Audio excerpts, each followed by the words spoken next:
KSP civil constable admit card release ಆಗಿದೆ. August 2ರಂದು exam ಇದೆ. All ಟಿಕೆಟನ್ನು release ಮಾಡಲಾಗಿದೆ.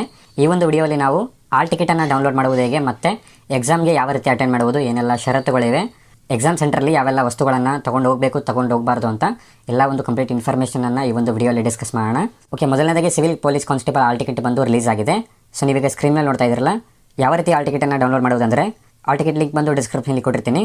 So ಇಲ್ಲಿ ಸಿವಿಲ್ ಪೊಲೀಸ್ ಕಾನ್ಸ್ಟೇಬಲ್ RPC ಮತ್ತು KK ಪರೀಕ್ಷೆ ಪ್ರವೇಶ ಪತ್ರ ಡೌನ್ಲೋಡ್ ಲಿಂಕ್ ಅಂತ ಇದೆಯಲ್ಲ, ಈ ಒಂದು ಲಿಂಕನ್ನು ಸೆಲೆಕ್ಟ್ ಮಾಡ್ಕೊಳ್ಳಿ. ಆ್ಯಂಡ್ ಹಲವಾರು ವಿದ್ಯಾರ್ಥಿಗಳಿಗೆ ಆಲ್ ಟಿಕೆಟ್ ಬಂದು ಡೌನ್ಲೋಡ್ ಆಗ್ತಾ ಇಲ್ಲ.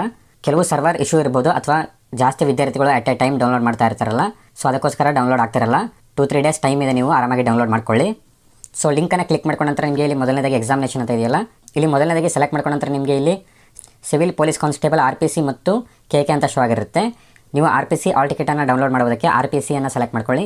KK ಆಲ್ ಟಿಕೆಟನ್ನು ಡೌನ್ಲೋಡ್ ಮಾಡೋದಕ್ಕೆ ನೀವು KK ಅಂತ ಸೆಲೆಕ್ಟ್ ಮಾಡ್ಕೊಳ್ಳಿ. ಯಾವೊಂದು ರೀಜನ್ ಆಲ್ ಟಿಕೆಟ್ ಡೌನ್ಲೋಡ್ ಮಾಡ್ತಾ ಇದ್ದಾರೆ ಆ ಒಂದು ರೀಸನನ್ನು ನೀವು ಇಲ್ಲಿ ಸೆಲೆಕ್ಟ್ ಮಾಡ್ಕೊಳ್ಳಿ, ಕರೆಕ್ಟಾಗಿ ಸೆಲೆಕ್ಟ್ ಮಾಡ್ಕೊಳ್ಳಿ. ಅದಾದ ನಂತರ ಅಪ್ಲಿಕೇಶನ್ ನಂಬರ್ ಅಂತ ಇದೆಯಲ್ಲ, ಎನ್ರೋಲ್ಮೆಂಟ್ ID, ಇಲ್ಲಿ ನಿಮ್ಮೊಂದು ಅಪ್ಲಿಕೇಶನ್ IDಯನ್ನು ನೀವು ಫಿಲ್ ಮಾಡ್ಕೊಳ್ಳಿ. ಅದಾದ ನಂತರ ಅಪ್ಲಿಕೆಂಟ್ ನೇಮ್ನ ಫಿಲ್ ಮಾಡ್ಕೊಳ್ಳಿ ಮತ್ತು ಇಲ್ಲಿ ಶೋ ಆಗಿರುವಂಥ ಕ್ಯಾಪ್ಚನ ಫಿಲ್ ಮಾಡ್ಕೊಳ್ಳಿ. ಕ್ಯಾಪ್ಚನ ಫಿಲ್ ಮಾಡ್ಕೊಂಡು ನೀವು ಸಬ್ಮಿಟ್ ಮೇಲೆ ಕ್ಲಿಕ್ ಮಾಡ್ಕೊಂಡ ನಂತರ ನಿಮ್ಮ ಒಂದು ಆಲ್ ಟಿಕೆಟ್ ಬಂದು ಈ ರೀತಿ ಡೌನ್ಲೋಡ್ ಆಗುತ್ತೆ. ಸೊ ನೋಡ್ತಾ ಇದ್ದೀರಲ್ಲ, ನಿಮ್ಮ ಒಂದು ಆಲ್ ಟಿಕೆಟ್ ಬಂದು ಈ ರೀತಿ ಡೌನ್ಲೋಡ್ ಆಗುತ್ತೆ. ಈ ಒಂದು ಆಲ್ ಟಿಕೆಟನ್ನು ನೀವು ಪ್ರಿಂಟ್ ತೊಗೊಳ್ಳಿ, 2 ಜೆರಾಕ್ಸ್ ಕಾಪಿ ತೊಗೊಳ್ಳಿ ಮತ್ತು ಒರಿಜಿನಲ್ ಪ್ರಿಂಟ್ ತೊಗೊಳ್ಳಿ. ಆ್ಯಂಡ್ ಎಕ್ಸಾಮ್ ಸೆಂಟರ್ಗೆ ನೀವು ಮೇನ್ ಒರಿಜಿನಲ್ ಆಲ್ ಟಿಕೆಟನ್ನು ತೊಗೊಂಡೋಗಬೇಕಾಗತ್ತೆ. ಮತ್ತು ಎಕ್ಸಾಮ್ ಸೆಂಟರ್ಗೆ ವಿಸಿಟ್ ಮಾಡ್ತಾ ಇರುವಂಥ ವಿದ್ಯಾರ್ಥಿಗಳಿಗೆ ಏನೆಲ್ಲ ಅಲವ್ ಇಲ್ಲ ಅಂತಂದರೆ, ಓಕೆ, ಮೊದಲನೇದಾಗಿ ಡ್ರೆಸ್ ಕೋಡನ್ನು ನೋಡೋಣ, ಯಾವ ರೀತಿ boys and girls dress code ಇರಬೇಕಾಗತ್ತೆ ಅಂತ. ಬಾಯ್ಸ್ ಉದ್ದ ತೋಳಿನ ಶರ್ಟನ್ನು ಹಾಕುವಾಗಿಲ್ಲ, ಆಫ್ ಸ್ಲೀವ್ ಶರ್ಟನ್ನು ನೀವು ಧರಿಸಬೇಕಾಗತ್ತೆ. ಗರ್ಲ್ಸ್ಗೂ ಕೂಡ ಯಾವುದೇ ಒಂದು ಉದ್ದ ತೋಳಿನ ಡ್ರೆಸ್ ಬೇಕಾಗಿಲ್ಲ, ಜಸ್ಟ್ ಸಿಂಪಲ್ ಆಗಿರುವಂಥ ಡ್ರೆಸ್ಸನ್ನು ನೀವು. ಅದಾದ ನಂತರ ಮಾಸ್ಕ್ ಆಗಿರ್ಬೋದು, ಕ್ಯಾಪ್ಸ್ ಆಗಿರ್ಬೋದು, ಕತ್ತಲ್ಲಿ ಚೈನ್ ಆಗಿರ್ಬೋದು, ಯಾವುದೂ ಅಲವ್ ಇಲ್ಲ. ಹಾಗೂ ಆಭರಣಗಳು ಕೂಡ ಲೇಡೀಸ್ ಯಾವುದೇ ಆಭರಣಗಳು ಧರಿಸುವಾಗಿಲ್ಲ. ಮತ್ತು ಎಕ್ಸಾಮ್ ಸೆಂಟರ್ಗೆ ಚಪ್ಪಲಿಗಳನ್ನು ನೀವು ಧರಿಸಬೇಕಾಗತ್ತೆ.